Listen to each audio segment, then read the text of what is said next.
Voilà, de retour à Virage et je suis maintenant en compagnie de Mme Karine Gagnon, qui est chroniqueuse au Journal de Québec, qui est aussi directrice adjointe à l'information. Bienvenue à Virage. Merci. Alors, je vous ai invité, puis j'avais hâte de vous recevoir parce que je veux parler de transport. À Virage, on ne s'en occupait pas vraiment, mais là, ça bouge tellement qu'on va parler un peu de transport de congestion. Et vous suivez ce dossier de très, très près. Vous parlez aux intervenants directs. Faites-moi un petit résumé de qu'est-ce qui se passe là, dans le transport à Québec. En fait, on le voit, hein, c'est le sujet de la décennie et probablement des prochaines décennies parce qu'on a vu là, ces dernières années, évidemment, la région s'est développée, la grande région de Québec, et on a une congestion qui s'en vient de plus en plus incommodante. Hein, les gens restent pris de plus en plus longtemps dans leur voiture. Bon, on ne parle pas du même phénomène qu'à Montréal, mais on dit tout le temps, il ne faut pas attendre que ça devienne trop d'une ampleur magistrale pour s'en occuper parce qu'à ce moment-là, il est trop tard. Ben oui, c'est déjà alarmant. Là, on voit qu'un simple incident sur de la capitale ou Henri IV, et là, c'est des bouchons à pu finir. Donc, ça commence à être alarmant. C'est ça. Puis, on dit qu'il va y avoir 100 000 véhicules de plus au cours des 15 prochaines années à Québec. C'est normal. Il y a des nouveaux ménages. La région s'accroît. On dit aussi que c'est à peu près 28 d'augmentation du temps d'heure de pointe. Alors, c'est sûr qu'il faut s'en préoccuper. Et je pense que là-dessus, les politiciens n'ont pas été très visionnaires. On a beaucoup attendu pour mettre des solutions de l'avant. Il n'y avait pas de fonds non plus. On a vu ces dernières années, hein, par exemple, le gouvernement fédéral a mis de l'avant des programmes pour financer par exemple, le transport en commun. Alors là, il y avait une fenêtre pour Québec et il fallait sauter dedans. Alors là, on y est, mais on en a encore, on s'entend, pour plusieurs années avant de voir des résultats. Là, c'est long, ces gros projets-là. Bon, on a sauté sur la fenêtre. Donc, on a l'impression qu'on a pris un bout de papier et on a dessiné un système structurant de transport. Est-ce que ça, c'est la solution? Bien, en fait, il ne faut pas penser ça parce que moi, pour l'avoir suivi, le plan de mobilité durable, hein, on en parle depuis 2009. En 2011, on a déposé ça et il y avait un projet de tramway là-dedans. Alors, ça fait longtemps quand même qu'on y réfléchit et même, je vous dirais que Jean-Paul Lallier avait planché sur un projet de tramway avant, sauf qu'il en était venu à la conclusion qu'il ne pouvait pas procéder à la construction du projet parce que ça aurait coûté vraiment trop cher. Je pense que c'était 1 milliard pour la Ville de Québec. Alors, ça avait été abandonné malheureusement parce que, comme je disais tantôt, il n'y avait pas de programme. Donc là, maintenant, bon, c'est sûr qu'on a tergiversé. Là, il y a eu, au départ, on avait opté pour un projet de SRB, Service rapide par bus, qui était moins convaincant que le tramway.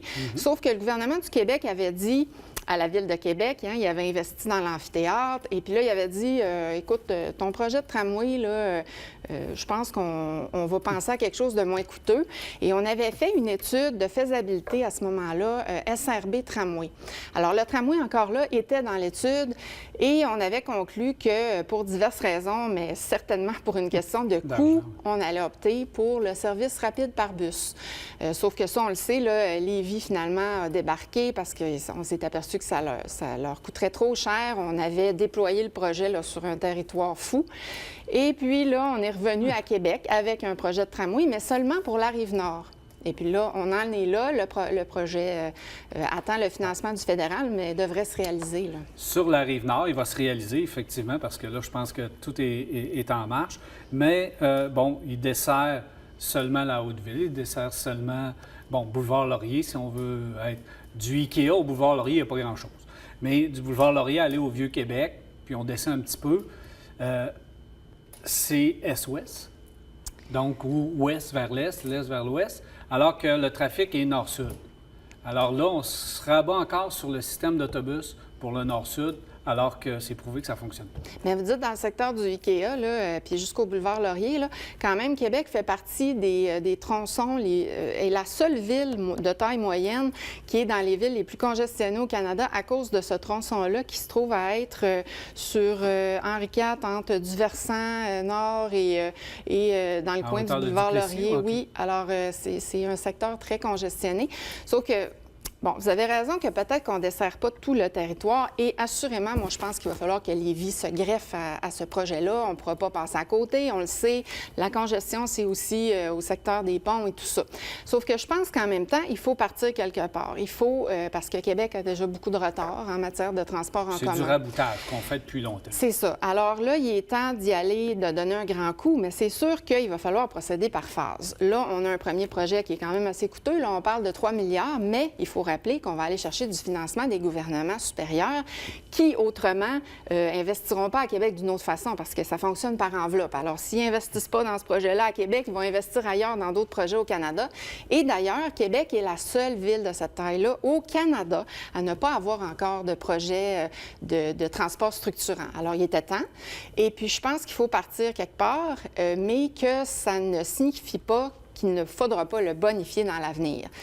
Est-ce qu'on n'aurait pas dû déjà présenter un projet terminé, à terme, dans le temps? Dire, bon, à la fin, ça va donner ça.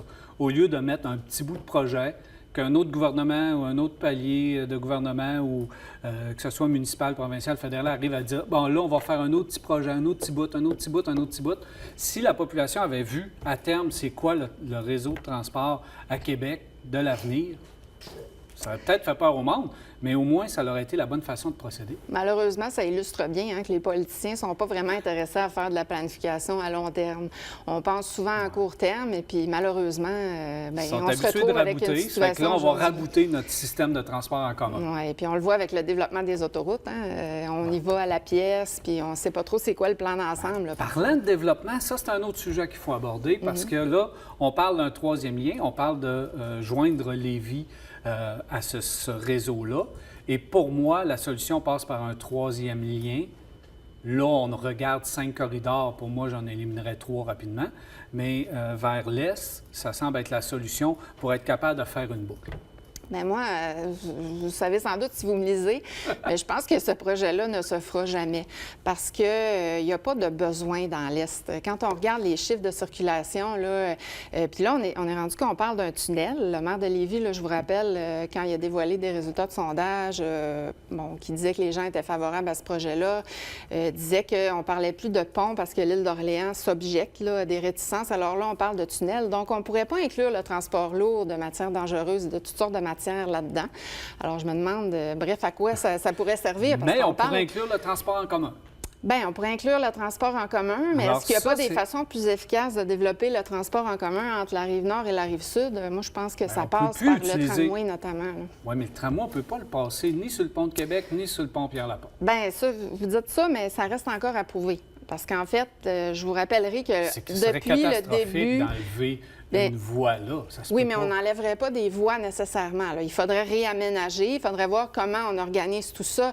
Mais en même temps, quand tu joins le transport en commun, nécessairement, si tu le fais bien, il y a des voitures de moins aussi.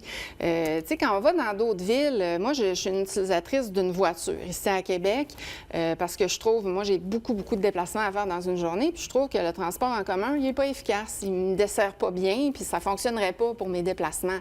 Sauf que quand je vais dans une ville faire un reportage, j'ai pas ma voiture, puis j'utilise seulement le transport en commun, comme par exemple à Toronto, à Montréal, puis ça fonctionne super bien, c'est génial. C'est sûr qu'il y a plus de population, mais c'est certain qu'à Québec, on est capable de développer quelque chose qui a de l'allure. Puis c'est là que je dis, si on le rend attrayant, puis si les gens le trouvent pratique, puis que ça coûte pas trop cher, puis qu'ils sauvent du temps, puis qu'ils ont plus de qualité de vie, ils vont l'utiliser, là. Et pour moi, l'utiliser, tu dois faire un 8 à Québec. Il faut que tu passes sur... Parler du périphérique. Oui, et monter. Il faut absolument que ça monte parce que la congestion, puis moi, la raison pour laquelle je prône pour le faire à l'Est, c'est que là, tout le monde s'en va à l'Ouest. Et si on ajoute des véhicules à l'Ouest, on ajoute des véhicules à l'Ouest, les infrastructures, boulevard Henri IV, là, on n'a pas pris d'espace à l'époque, donc là, il est saturé. Là, on l'élargit. La capitale, c'est saturé. En l'élargissant, d'après moi, on ne réussira pas à faire grand-chose. Si en plus, on utilise le système de transport en commun, là, bien, on va l'élargir, mais on va enlever une voie. Donc, sauf que vous voyez, le développement de notre région, c'est fait à partir de l'Ouest. Puis on ne changera pas les données à l'effet qu'il y a 75 des déplacements interrives qui se font de l'Ouest de Lévis vers l'Ouest de Québec. Alors là, les gens qui habitent, là, c'est 75 de déplacements là, qui partent de l'Ouest. Ils s'en iront pas. Moi, je connais bien Lévis, j'ai habité là, puis j'ai habité dans le secteur, justement, de l'Est. ils s'en iront pas proche de Beaumont pour aller se retrouver proche de Beauport si leur trajet, c'est de partir de l'ouest pour s'en aller travailler dans l'ouest. C'est pas logique. Avec un transport en commun Alors, tout ce que ça va faire, c'est que ça va favoriser un étalement urbain dans l'est. Alors, c'est ça mon problème. C'est pas grave, l'étalement urbain. Bien, moi, je pense que oui, pour une question d'environnement et aussi parce que les tendances en urbanisation puis en développement, c'est pas du tout l'ajout d'autoroutes. Et puis moi, c'est là que j'ai un problème, c'est qu'on promet aux gens, les politiciens promettent aux gens que l'ajout de routes va favoriser, va régler les problèmes de congestion. Sauf que quand on parle aux experts, et nous, on le fait, on a parlé à une douzaine d'experts sur la question. Au Canada, aux États-Unis, au Québec, on a passé la gratte, comme on dit, et tous ces experts-là nous disent que ça fait 50 ans qu'on sait que l'ajout de routes et d'autoroutes favorise l'utilisation de l'automobile, donc favorise l'augmentation de la congestion routière. Tu viens à un moment donné que tu n'as plus le choix parce que les autoroutes ou les infrastructures actuelles sont saturées. Oui, mais c'est ça. C'est là qu'il faut que tu ajoutes d'autres moyens. Puis ça, les politiciens le savent. Si on s'en va à l'extrême, ça veut dire que le pont Pierre-Laporte, on n'aurait pas besoin, puis on ne l'aurait pas construit. Il y a une base quand même. Il y a une base, là, mais d'en ajouter, c'est une autre stratégie. Montréal, le tunnel à Montréal, à un moment donné, tu dois ajouter des infrastructures. Ils ont un super système de transport en commun qui travaille à développer. Alors, je pense, moi, que c'est là, à Québec, qu'il faut agir. Parce que il y a une chose, c'est que si on veut mettre un troisième lien pour faire du développement économique, ce que la littérature scientifique dit que ça se peut pas, en fait, parce qu'un lien routier n'ajoute pas de développement économique, ne favorise pas. Mais on se donne une option parce que le pont de Québec est en fin de vie. On doit absolument avoir un autre. C'est une autre histoire, ça. Si le pont de Québec est en fin de vie, il faut absolument trouver une solution à ça parce que les déplacements de l'ouest vers l'ouest dont je vous parlais, ils ne changeront pas. Puis c'est de là que les gens partent et arrivent. Alors, il va falloir remplacer ce pont-là. Donc, c'est beaucoup plus urgent. Elle est surchargée de Lévis jusqu'au pont. Donc, il y a du monde qui part de Lévis. Non, mais ça c'est pas moi qui le dis, là. C'est les données du ministère des Transports et des Villes. Sur la route, quand on regarde la 20 direction Pont de Québec, là, ça congestionne quasiment à Lévis. Oui, mais moi, je vous donne quand même les chiffres qu'on nous transmet, là, les données officielles. Sur le terrain, c'est certain qu'on n'emmènera pas non plus les gens de Québec, là, ce que ça va faire sur les routes, puis ça, il faut réfléchir aussi, c'est que ça, c'est un lien de la rive sud vers la rive nord. Ça ne règle absolument rien sur la rive nord, parce qu'on va emmener des voitures de plus de la rive sud. En fait, s'il y a des gens qui s'installent dans ce coin-là, comme on peut le penser, à l'est, on va en emmener de plus sur les routes de la rive nord. Alors là, ça va être ça aussi, il va falloir réfléchir. On va en déplacer qui sont congestionnés puis qui sont pris dans le trafic à l'ouest présentement pour les emmener à l'est. Et il y a beaucoup de monde qui vont traverser. Logiquement, vous n'emmènerez pas des gens qui partent de l'ouest pour aller vers l'ouest. Ils ne feront pas 40 km de plus. Je comprends ça. Aller à Beauport. Mais ça va régler un gros problème. Puis si un jour on peut plus... il n'y a aucune étude scientifique et parce que l'étude n'est pas faite. Alors, l'étude reste à faire. On ne connaît pas les impacts. On ne sait pas quelle va être la forme. On ne sait pas où est-ce qu'elle va être. Alors, pour moi, ça ne tient pas la route. C'est juste que je n'ai pas d'objection fondamentale à ce projet-là, mais il n'y a rien qui me dit à date, à moins que l'étude démontre le contraire, que ça va régler des problèmes de congestion routière et que ça n'aura pas d'impact sur l'étalement urbain. Alors, pour moi, il n'y a rien de positif. L'étalement urbain, ça a créé notre ville. Ça a créé notre belle grande ville qu'on a aujourd'hui. Si on ne veut plus faire d'étalement urbain, ça veut dire qu'on fait de la densification de population. Exactement. Ça veut dire qu'on construit des phares, ça va en prendre 10. Commençons par s'occuper, par exemple, de Puis faire un transport en commun Québec-Lévis en fer à cheval, ça ne marchera pas. Les gens ne l'utiliseront pas. Moi, en tout cas, c'est pas ce que les experts disent. Alors, moi, je ne suis pas une experte en circulation et en infrastructure et en aménagement. Alors, je m'en remets à ce qu'on me dit.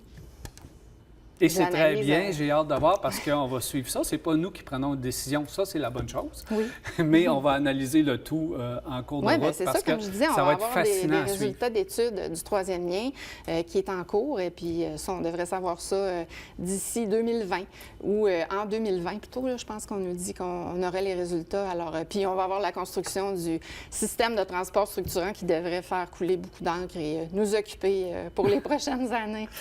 Madame Karine Gagnon, merci beaucoup. Merci. On va sûrement avoir à rejaser de ce sujet-là du transport en commun parce que c'est pas fini, ou du transport en général pour la Ville de Québec parce que c'est pas terminé. Cadillac s'en va tranquillement pas vite vers la conduite autonome avec le nouveau CT6 et le Super Cruise. On regarde ça à l'instant.